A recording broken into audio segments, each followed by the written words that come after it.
Grade 11s, and welcome to today's video on graphing. So it's probably something that you guys have been used to quite a bit in terms of math and science before, but it's always a good practice to review, especially in sciences. So a common practice in physics, like in all sciences, is to determine the relationship between variables, like how time affects displacement or how velocity affects acceleration. So in order to do this, we have to manipulate one variable. Now this variable always goes up by the same unitary amount, and this variable is what is called the independent variable. So this is the independent variable.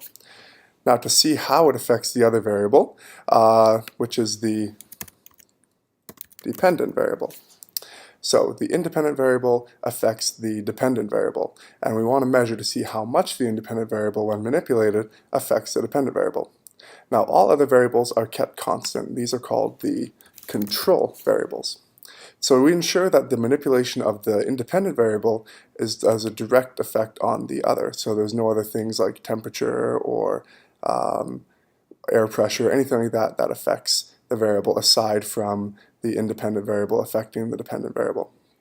Now, analyzing these relationships is best done on the graph because it gives us a visual look at what the data is we're looking at. So let's take a look at an example, and here I've got two hypothetical units, A and B, and these are the data we got from each of them. So B is dependent on A. So B is the dependent variable and A is the independent variable. So we have our data, so let's take a look at making a graph. And let's go over some of the rules of graphing.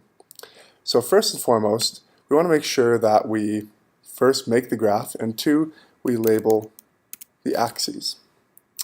So we know that the independent variable should always be placed on the x-axis or the horizontal axis, and the dependent variable will always be on the y-axis. This is so we can see the changes up and down on the dependent variable, while the x-axis variable, the independent variable, like we said, always remains constant, going up by the same equal amounts. Now labels should also include the units of the variables, so that we know what it is units we're dealing with. So for distance, we want to make sure we're dealing with centimeters or meters or kilometers. For time, seconds, hours, minutes. Second step is to scale each axis. So we use a scale. I'm just going to move this back a little bit here. So we use a scale in order to tell, so we want to use as much of the graph as possible when you plot the data. So we don't want to go up by ones if we're going up, or if our data has 0.2 values going up each time. And we also don't want to go up by 0.2 values each time if our scale increases or decreases by 5. So we want to use a scale that will use as much of the graph as possible when we're plotting the data. Now the scale must also be easy to read, and that's very important. Like I said, you don't want to be going up by large amounts when the data is only going up by small increments, and vice versa. You also want to make sure that the scale is evenly spaced. By evenly spaced, we mean that each step up or each grid line has the same division. So each division has the same space in between. Third, we want to plot the data points and draw a smooth line of best fit. So a best fit line kind of tells us where the average of the data is, or tells us the best fit in terms of what our data is actually trying to tell us. Now if we think a linear relationship is suggested, we want to use a straight edge to draw a line between the data points. So you have an equal number of data points above the line of best fit, and an equal number of data points below the line of best fit. So this provides you with an approximate average for all your data. So we'll show what this means in a second, but the line of best fit should cut between an even number of data points above the line and an even number of data points below the line. Now, this is important because all calculations after you have drawn the line of best fit, including writing the formula or any other points, should be taken from the line of best fit once it has been drawn. So once you've collected the data and you've made that line of best fit, any extrapolation or interpolation should be taken from the line and not necessarily the data points. Finally, we want to give the graph a title. Now, dependent versus independent variable usually always works. So displacement versus time, or velocity versus time. In this case, we have B versus A, dependent B versus A. And this is what the graph looks like from that. So we plotted those data points. Now notice these bars right here, and these bars tell us our error. So they're given the name error bars. And these can be used to show uncertainty in measurements. So in this case, it looks like we have an uncertainty of about plus or minus 1. So that means even though we may have gotten the value at 2 equals 3, it could mean that the measurement was so uncertain that it could have been anywhere from 4 to 2. So the uncertainty is plus or minus 1.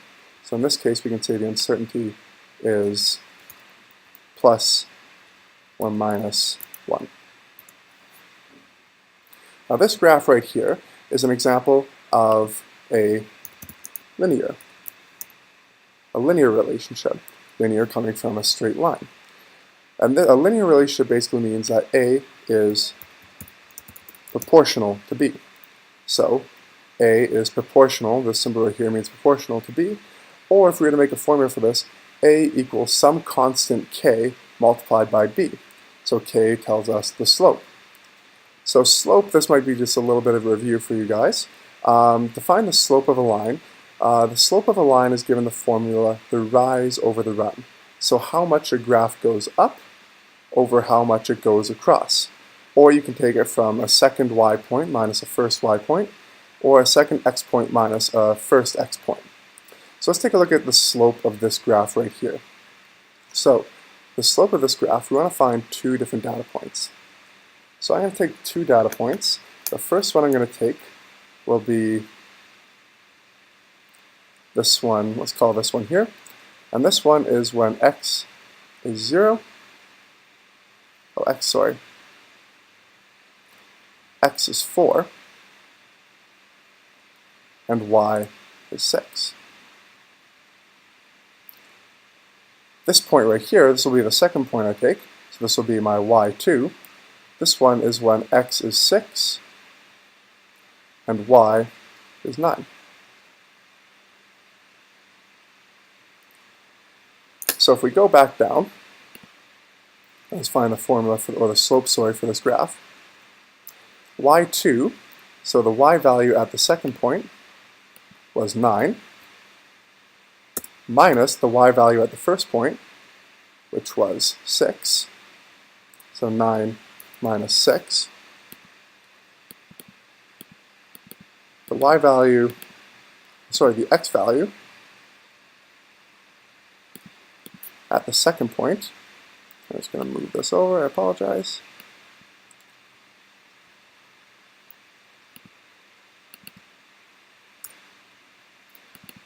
The x value at the second point was 6, and the x value at the first point was 4. So 9 minus 6 gives us 3,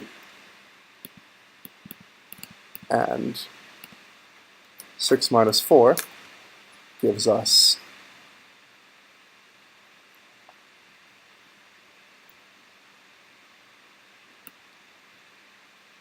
2.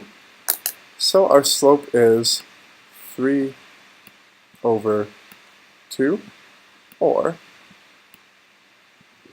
1.5. I'm just going to shorten this pen stroke a little bit, because it's looking pretty big right now. Okay, so just to kind of review, lastly here, so that was an example of a linear relationship, and we can use our slope equation to find the slope of these equations. But these are a few different types of equations. So this first one we're going to talk about is an exponential relationship. An exponential relationship means that the independent variable a is directly proportional to the dependent variable squared. So a is proportional to b squared.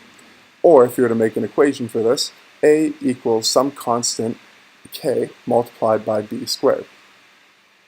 This graph here with a straight line across has no relationship. That is that no matter how much the independent variable changes, the dependent variable is not affected. There's no effect in the dependent variable, it just keeps going along in the same value. So this is a zero slope graph.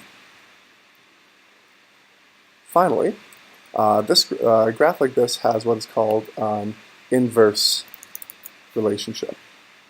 Now an inverse relationship means that A is proportional to 1 over b, or it's directly proportional to 1 over b squared.